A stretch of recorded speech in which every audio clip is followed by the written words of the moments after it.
This is CGTN, China Global Television Network.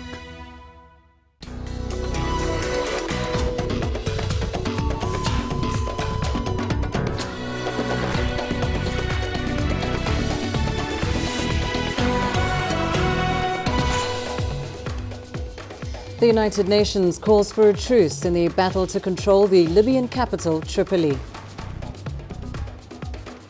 More changes in Sudan by the military council amid continuing calls for a civilian authority.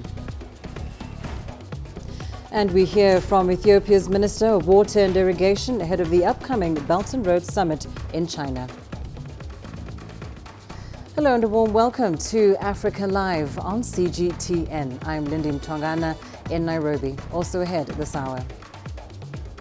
US First Daughter Ivanka Trump pushes for women's empowerment during her trip to Côte d'Ivoire. And how aid and charity organizations have been responding to the humanitarian needs of those affected by Cyclone Idai. Now, before we bring you those stories, let's turn to a developing story coming out of the Democratic Republic of Congo. 150 people are missing after a boat capsized in Lake Kivu in the eastern part of the Central African country. 3 bodies have been recovered and 33 people have been rescued. President Felix Tshisekedi says he is monitoring the situation to identify and sanction those responsible for the accident.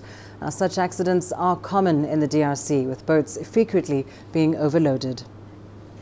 The boat accident happened in Lake Kivu near the DRC-Rwanda border. Authorities are still searching for the missing people.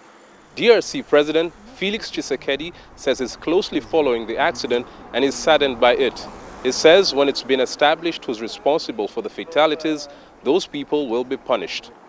Boat accidents are common in the DRC.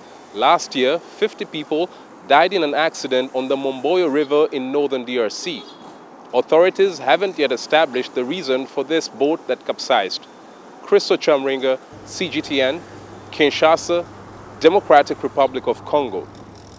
Well, for more on this story, a little earlier we spoke to Patrick Abega. He's a journalist currently in the eastern part of the DRC, and he gave us the latest from Goma. So the latest update is that 3 bodies found now, 2 women and 1 child. From a member of parliament from Calais territory where the accident happened, he said that it's a big loss, so that there are some researchers who are going now, who they are doing, and they wish they could just find other bodies. And now let's go to developments in Libya. At least 4 more people have been killed in heavy shelling in the capital Tripoli as Eastern forces continue their offensive to seize the city.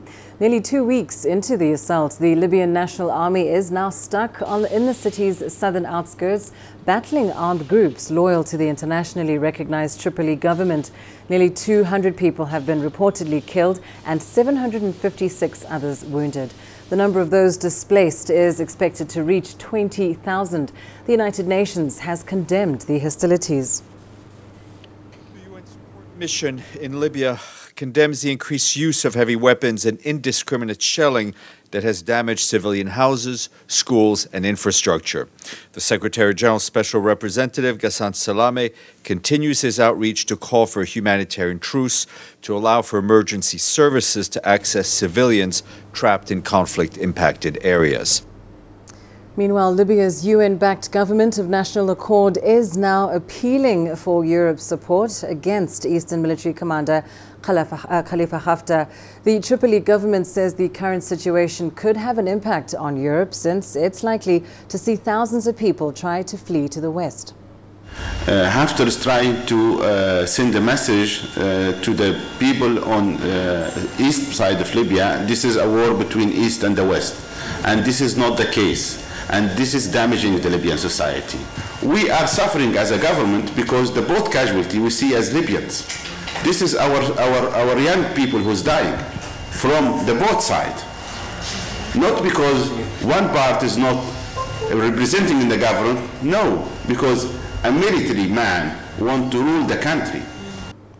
Well, the Libyan National Army claims the Tripoli offensive is aimed at destroying terrorist groups. It's vowed not to stop until victory is secured. The military offensive is part of a full-scale anti-terrorist operation. The Libyan National Army decided to crack down on all terrorist groups in the country in 2014. The government of national accord is paralyzed. All its orders are invalid. Meanwhile, the UN Refugee Agency has relocated another 150 refugees to UNHCR's gathering and departure facility in the center of Tripoli. Now, this brings the total number of refugees currently hosted at the center to more than 400. But more than 2,000 remain trapped in areas where clashes continue. Many refugees and migrants detained in these centers are petrified and traumatized by the fighting.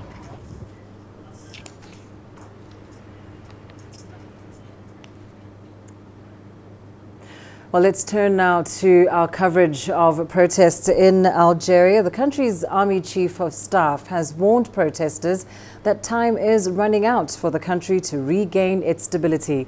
Lieutenant General Ahmed Gaid Salah says the military is trying its best to resolve the country's political crisis, and as CGTN's Astatal reports, protesters are still pushing for more radical changes. Days after former President Abdelaziz Bouteflika stepped down, protesters remain on the streets. When Abdelkader Ben Salah was selected as the interim president, protesters called for him to step down. Now, the chairman of the Constitutional Council, Tayyip Beliz, has resigned. The Constitutional Court is tasked with vetting election candidates, as well as overseeing polls. Still, protesters are calling for more officials to step down, including Prime Minister Noureddine Bedoui. No to Ben Salah, no to Bedoui, no to Belaïz. The system has to fall. Bedoui and Belaïz have to go. The three Bs have to leave. Let the people express their will. We want the gang to leave. Regime out. That's it. Algeria's military had called for Bouteflika to be declared incapable of carrying out his duties. The protests have been mostly peaceful, though there have been scuffles with police forces. Organizers have blamed troublemakers for infiltrating the protest and have attempted to diffuse tensions. The police has also accused delinquents of infiltrating the crowds. Algerians are set to head to the poll on July 4th, but before they do, they want the old guard out. Astatal, CGTN. And let's turn to Sudan now, where the head of the country's ruling Transitional Military Council has fired the country's three highest-ranking public prosecutors. This comes after protesters demanded an overhaul of the judiciary as a step towards civilian government. Earlier, a local group leading much of the protests issued a list of demands for change to end repression. It also called for the dissolution of the Transitional Military Council in favor of an interim civilian ruling council. Egypt's parliament has approved a final draft of constitutional amendments. Members of parliament have approved the extension of President al-Sisi's term, giving him the chance to remain in office until 2030. Now, the changes have passed with minor resistance from the opposition. Here's CGTN's Adel Al-Mahraoui with more. With only 22 rejections, 531 members of parliament have approved draft amendments for the Egyptian constitution. It will give the Egyptian president more powers in selecting the chairman of judicial courts and supervise their administrative matters through a higher judicial council. President al-Sisi's current and second term will increase by 2 years. He will also have the option to run for another 6 years term. I don't think the changes give more powers to the president. The only additional authority given to the president is the part concerning the formation of a high judicial council. But in the selection of a defense minister, we've taken away from the president's power. So overall, there is no additional powers.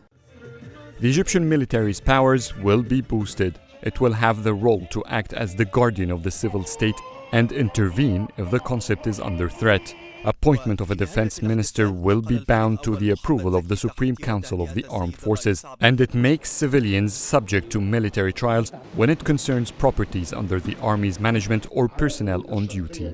These are not amendments to the Constitution as much as they are reforms to the 2014 Constitution, which after implementation we've discovered is flawed in many ways. It must be changed to suit our understanding and aspirations for the country. If passed, the new amendments will guarantee 25% of the parliament seats for women. It also reintroduces the formation of an upper legislative chamber in the form of a Senate. An overwhelming majority of parliament members have passed the suggested constitutional amendments. More than 60 million Egyptians will be summoned to vote in a referendum in few days, in a new test for the magnitude of popularity President al-Sisi enjoys in the country. Adel Mahroui, CGTN, Cairo. Well, let's return for a moment to our coverage of the conflict in Libya. What we know, of course, is that the death toll continues to rise. It's now almost at 200. The United Nations is, of course, calling for a truce in that battle for the control of the Libyan capital of Tripoli. While CGTN's Guy Henderson is among the first group of journalists to be allowed to report from there since this conflict began. He now joins us from the city of Benghazi. Guy, it appears like, on the one hand, regional powers and major international powers calling for a truce, but in some senses, they're pulling in different directions when it comes to a solution for Libya. What more can you tell us about this?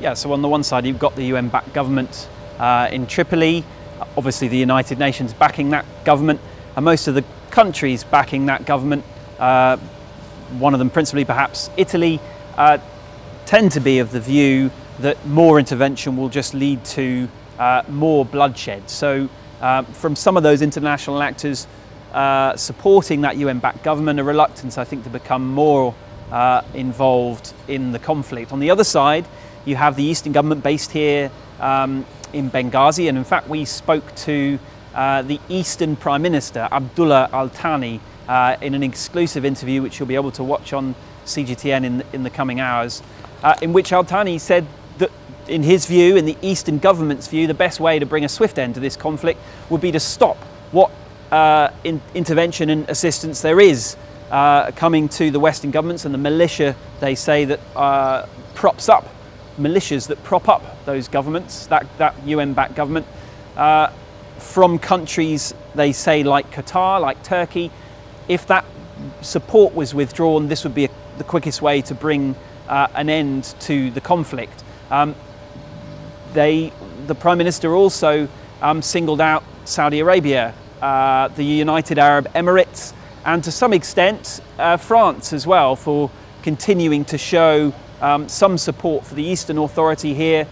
But of course this is a rebel government essentially that is not widely recognised and is not backed by the United Nations. So those are the sort of two sides in this conflict, with forms of support to varying levels from both sides. Indeed, and of course caught in the middle would be the civilians. I mean, in just the past 2 weeks since this conflict began, we understand the death toll is now almost at 200, and it's expected that over 20,000 people will be displaced.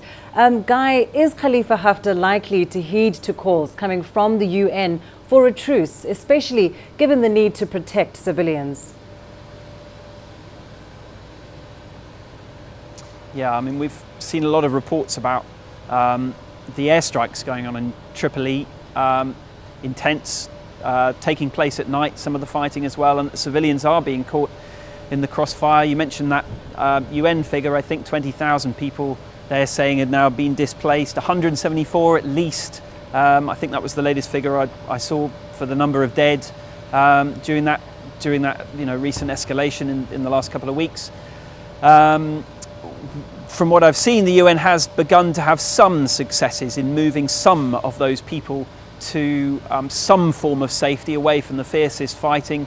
But my understanding, just from reading local reports, is that there are still plenty of people trapped in that fighting, and so obviously there are now these calls for some sort of truce to allow those people out.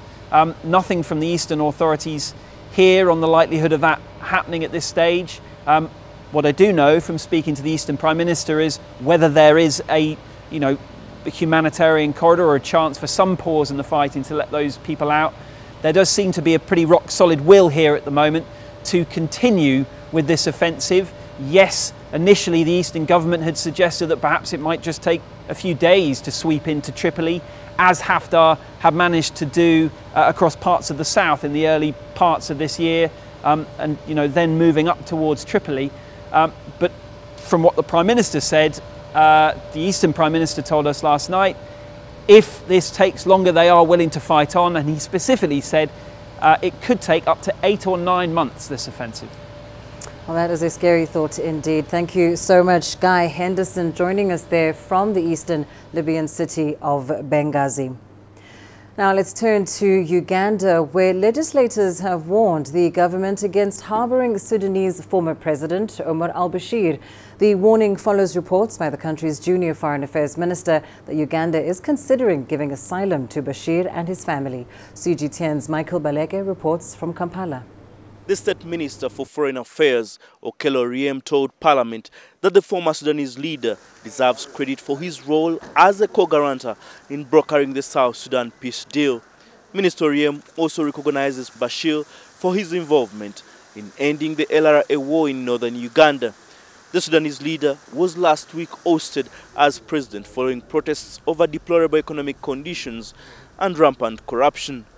But some Ugandan legislators have asked the government to rethink their decision. Let them hand him to ICC. That's what we shall demand. We want to see that man facing ICC. If he had any criminality, he should face the charges. And other leaders should know that you were a leader by the powers of the people. Bashir is wanted by the International Criminal Court on charges of crimes against humanity, war crimes, and genocide. But Uganda says it's closely watching the situation in Khartoum and hopes for a peaceful transfer of power. Michael Baleke, CGTN, Kampala, Uganda. Well, time now for a short break. Here's what's still ahead on the program.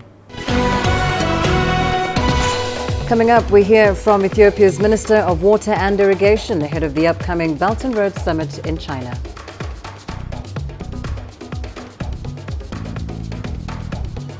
And how aid and charity organizations have been responding to the humanitarian needs of those affected by Cyclone Idai.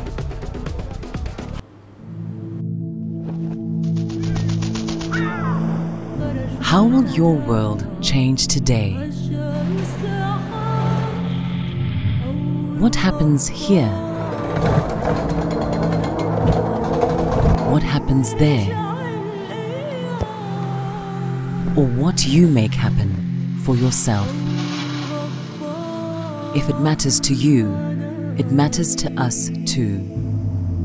Your stories are the stories that need to be told.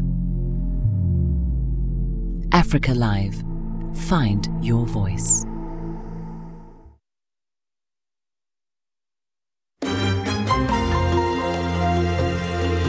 Africa Live. Find your voice.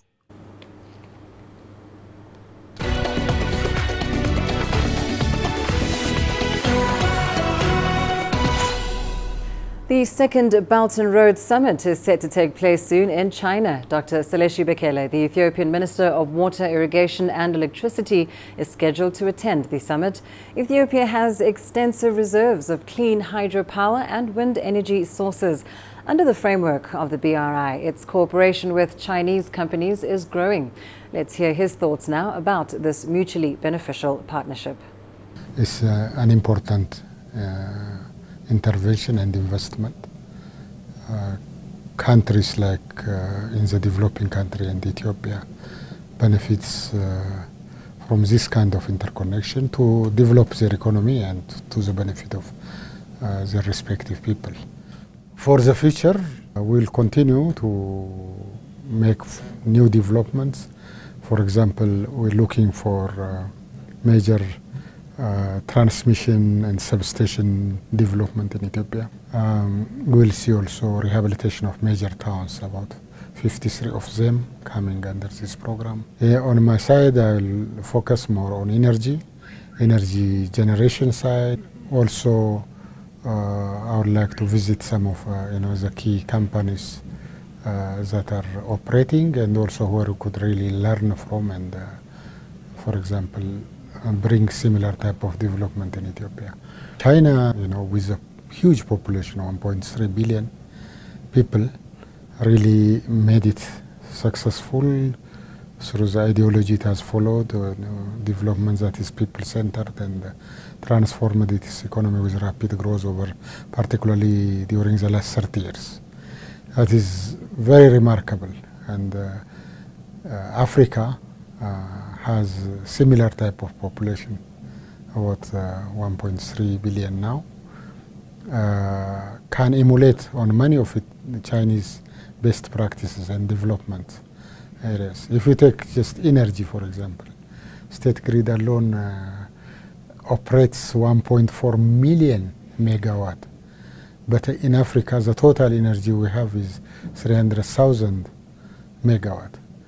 So it's important to learn from China how Africa could leapfrog from this level of low level of energy utilization and development to highest level. Chinese progress is really miraculous in terms of satisfying its own development needs, and really became second strongest economy in the world. So many African countries can really learn from China how to develop fast and build their economies. The Southern Africa Chinese Entrepreneurs Association has handed over disaster relief supplies to the people of Mozambique affected by Cyclone Idai. The Chinese ambassador to South Africa, Lindy Mtongana, presided over the ceremony. CGTN's Yolisa Njamela has more. Hundreds of thousands of people are still in need of aid after Cyclone Idai battered Mozambique, Zimbabwe and Malawi in March. South Africans from all walks of life, government departments and the private sector have responded in varying ways to the destruction that was left by Cyclone Idai. The Chinese Entrepreneurs Association are the latest to offer their support. They brought in all kinds of amenities. The Chinese business, they are in the continent. When they saw something happen, unfortunately happen in the three affected countries, the worst hit area, Liberia, the Chinese people know very well. And the people that caused the very heavy casualties and property losses. The disaster destroyed the area. So unfortunately, we say the merciless natural disaster. But the Chinese people, now I'm very happy not only the Chinese government, but the Chinese community, Chinese business stand hand in hand, side by side with the Mozambique government and people to fight against disaster and also the disaster relief and also the reconstruction. Relief donations from South African companies, religious organizations, and ordinary South Africans have been handed over to the people of Mozambique, Zimbabwe, and Malawi. The ambassador is grateful that his country was one of the first to respond to the disaster. I'm proud to say this time the Chinese assistance was wired together with the Mozambique government and people in three ways. First, I think China is one of the first group take part in the disaster relief efforts. My president, his excellent President Xi Jinping, on 20 March, when he was informed that disaster happened there, he sent a very deep message of deep condolences to the three head of state of the three countries to show our political commitment and solidarity to express ourselves to work together with the affected country. And the recipients are grateful. What makes today's event special is the fact that it's something that was generated within the community residing in Africa, in 20 countries like the ambassador of China referred.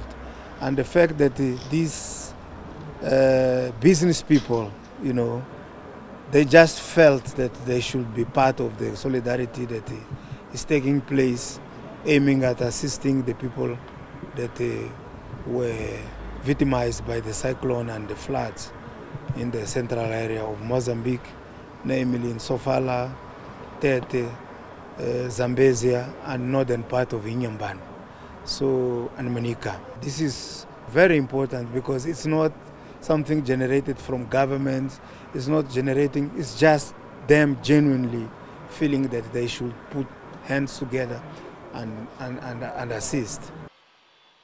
The World Bank estimates that the affected countries will need over $2 billion to recover. Yodisa Njomela for CGTN in Johannesburg, South Africa. Well, it has been 1 month now since Cyclone Idai struck Mozambique. The World Food Programme says it's reached 1 million people with food assistance and continues to expand its emergency response while launching recovery and reconstruction interventions. Here's more on that story. The impact of Cyclone Idai was unprecedented, and 1 month on, many families remain in dire need in Mozambique. Working in close coordination with the government and the National Disaster Management Agency, the World Food Programme intends to assist a total of 1.7 million people requiring urgent food and nutrition support in the 4 most affected provinces of Sofala, Manica, Tete and Zambezia. We've managed up until today to reach 1 million people. So that's a great achievement for us, and it's so important for the people of Mozambique who've really suffered from what happened here with the cyclone and the floods. You can also hear the helicopters. So we're still using helicopters to take food to some of the most remote locations that are not yet accessible by land. 45-year-old Maria Rita lost everything when the tropical storm struck. She said she just had enough time to get her children to safety before her old mud brick house collapsed. We are living with what we've been given: rice, beans, oil, seeds. We built a new small house with iron sheets from our old roof. It doesn't stop here. We cannot stop because assistance is not forever. We have taken our hoes and returned to the fields. People affected by the flood and cyclone are receiving up to 30-day rations of rice, maize meal, pulses, fortified blended food and vegetable oil. Even with the deployment of nutritionists, the ongoing cholera outbreak that has so far infected more than 5,000 people threatens to worsen cases of malnutrition.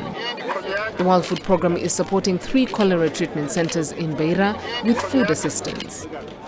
WFP is also working to ensure that a major government and World Bank-led post-disaster needs assessment that began this week will provide for improved food security and social protection programs. Beryl Oro, CGTN. Meanwhile, the United Nations has raised almost a quarter of the $62 million funds it needs to help Zimbabwe recover from Cyclone Idai, which tore through the country's eastern highlands last month. Here's more on the story. It's been a month since powerful flood waters caused this damage, leaving hundreds dead and thousands displaced.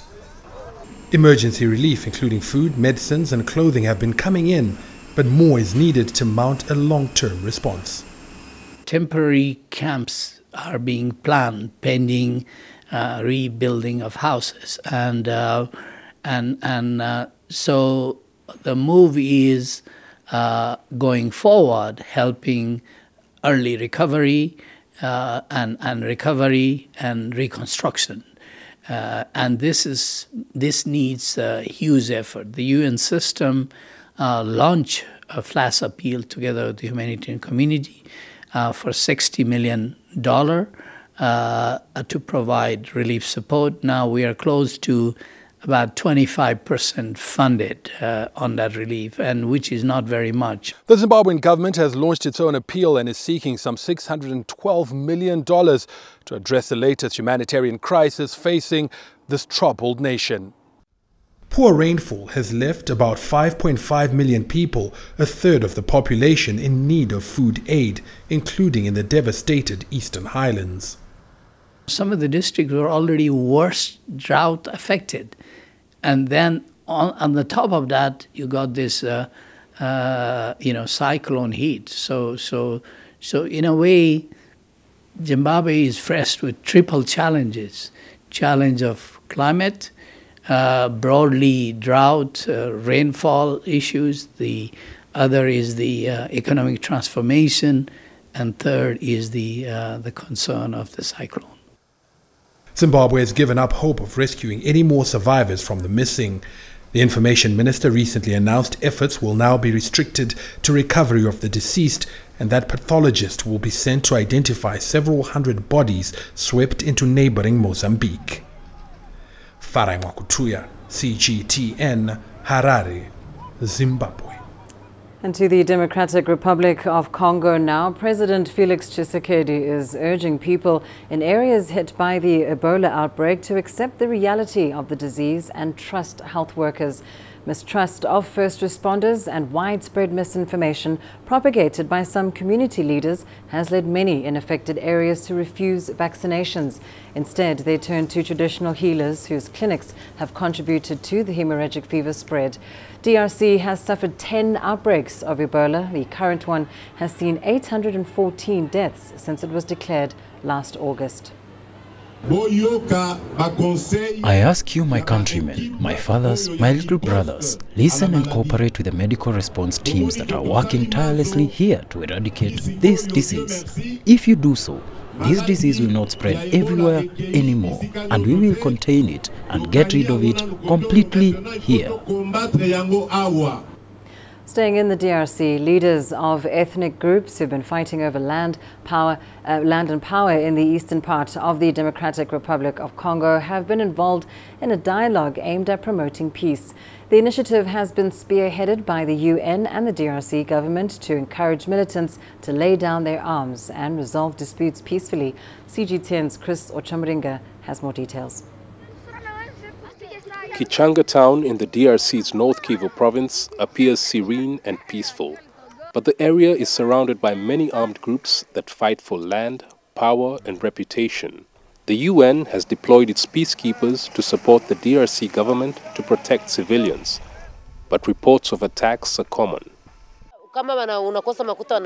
Sometimes the rebels kill civilians who have no money to give them. They killed my daughter. The UN's mandate includes undertaking local mediation efforts to prevent the escalation of violence. And one of its initiatives is known as the Democratic Dialogue, a forum that brings together leaders of different ethnic groups to peacefully resolve disputes. MONUSCO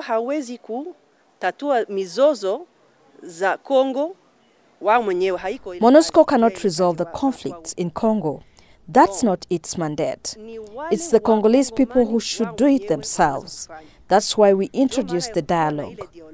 The locals say it has helped ease tensions. We now have more unity among us.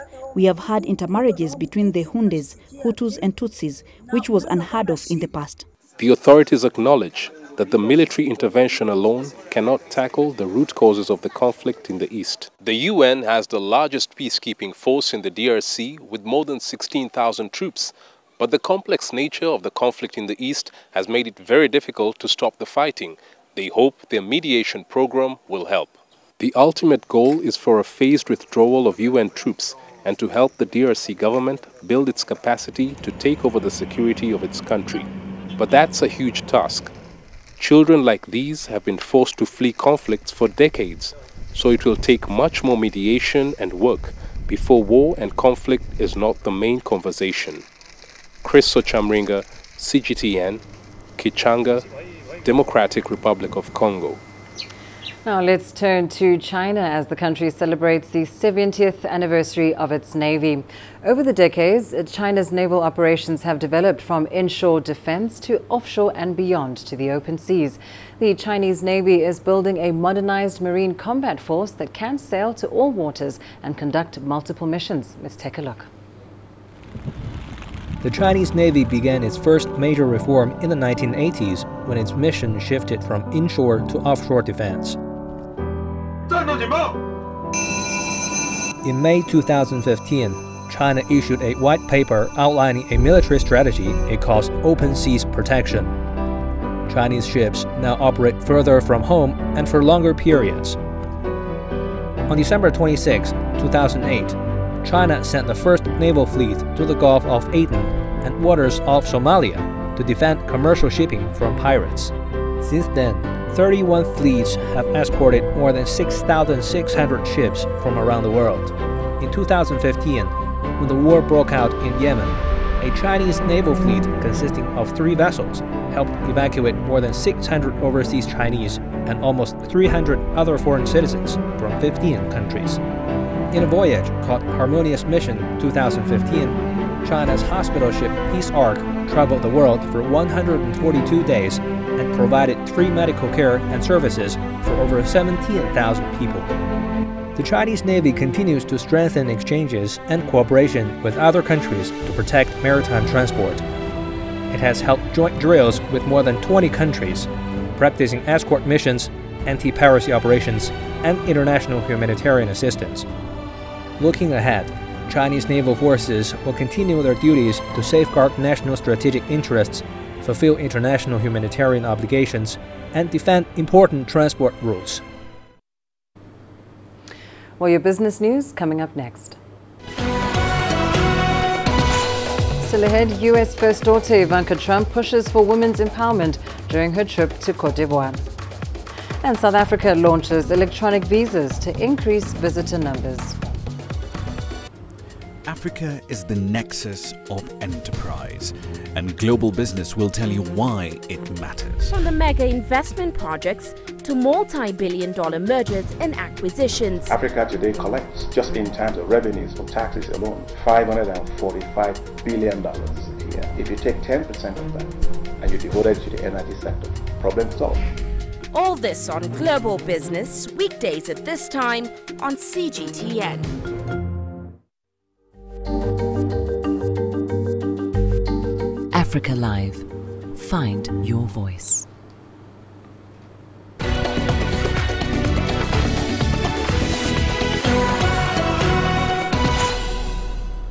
U.S. President Donald Trump's daughter and senior advisor to the White House, Ivanka Trump, has met with the Vice President of Côte d'Ivoire, Daniel Kablan-Duncan, on the latest stage of her Africa tour.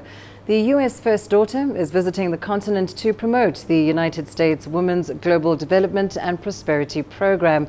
President Trump announced it in February. The government of Côte d'Ivoire pledged to improve conditions for women as part of the terms for a grant from the U.S. Millennium Challenge Corporation. Ivanka visited Ethiopia before heading to Côte d'Ivoire. Impact investing group Acumen has closed a $70 million fund to back companies delivering affordable and renewable energy to mostly poor consumers in Africa. The Acumen Fund seeks to provide cheap power with investments in fast-growing companies while also making competitive returns. Impact investing has been accelerating in recent years, mainly fueled by the interests of millennials as well as the threat of climate change. In Africa, millions of people don't have electricity and typically resort to dirty sources of power. The fund expects to exit all of its investments in 12 years. It now plans to supply early growth capital to help companies to gain scale in order to reach more consumers in Africa. South Africa has reached another milestone. It's introducing e-visas. The system is still being piloted in some countries, but is available to people traveling from New Zealand as a start. The move has been welcomed as a step towards getting tourism traffic into South Africa back on track. The industry suffered a decline under the former Home Affairs Minister, Malusi Gigaba. While in office, he introduced a raft of new travel and visa regulations that significantly inconvenience South Africans and international travelers. CGTN's Sumitra Naidu has more. It's been trial and error in recent years as South Africa implemented new regulations and visa requirements, most of which have been overhauled. The Department of Home Affairs is now introducing e-visas. The technology will make the applications simpler and more efficient. We started the pilot on April 1, 2019. This is in response to our government's effort to try and ease the traveller movements, particularly of people who are coming in for tourist or investment purposes. We are now piloting with New Zealand. The tourism industry is a major contributor to South Africa's GDP. It raked in over $30 billion in 2018.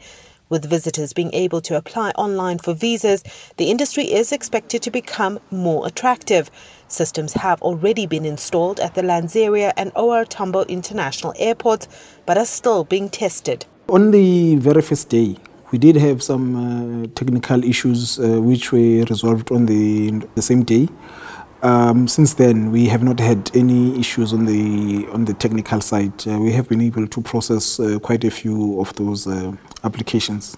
Tourists will still, however, be required to scan their fingerprints at embassies in their countries of origin and upon arrival at their destination. The first time is when you go to the embassy. We need to satisfy ourselves that indeed the person who's making the application is a legitimate person and it's a person who is known by their own home country. When we land at our ports of entry, we're going to need to take the fingerprints again to make sure that the person who is reporting at the port of entry is the same person who had applied. The Department of Home Affairs is hoping to have the online system up and running in the next few months. Sumitra Nadu, CGTN, Johannesburg, South Africa.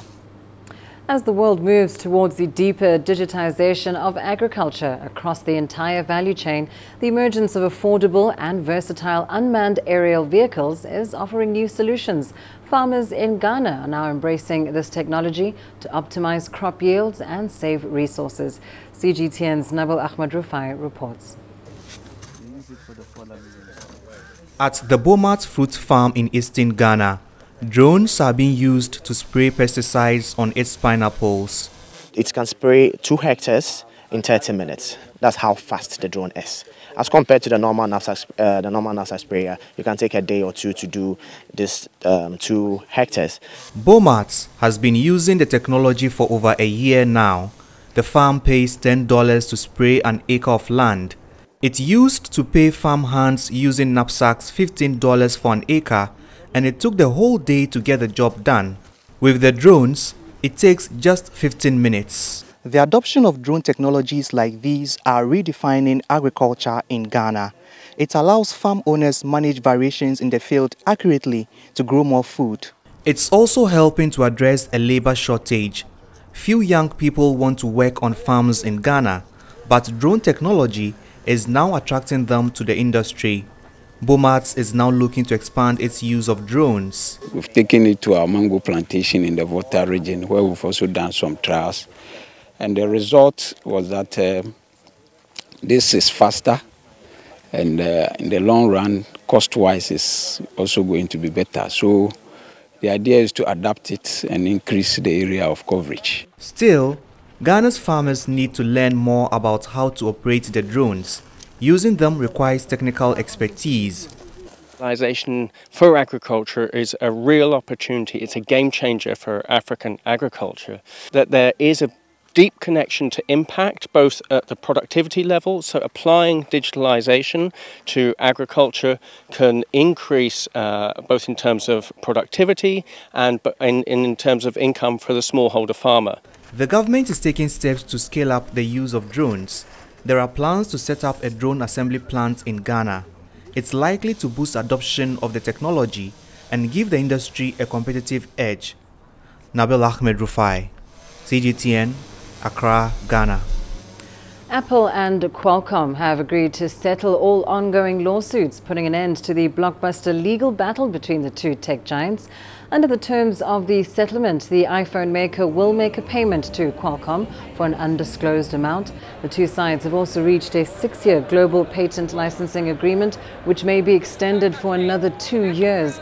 Apple and Qualcomm have been fighting over Qualcomm's patent licensing practices over the last 2 years. Apple contended that Qualcomm was charging unreasonably high fees for essential patents and using its position as the dominant supplier of smartphone modems to demand those exorbitant prices. Well, time now for a short break. Here's what's still ahead on the program. Alarm as sexual assault cases in the Anglophone region of Cameroon increase. Africa, where champions are made, records are broken, legends are born. We're there for every goal, for every knockout, for every step of the way. Match Point, only on CGTN.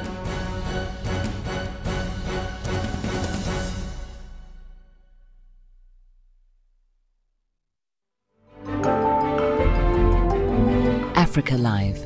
Find your voice.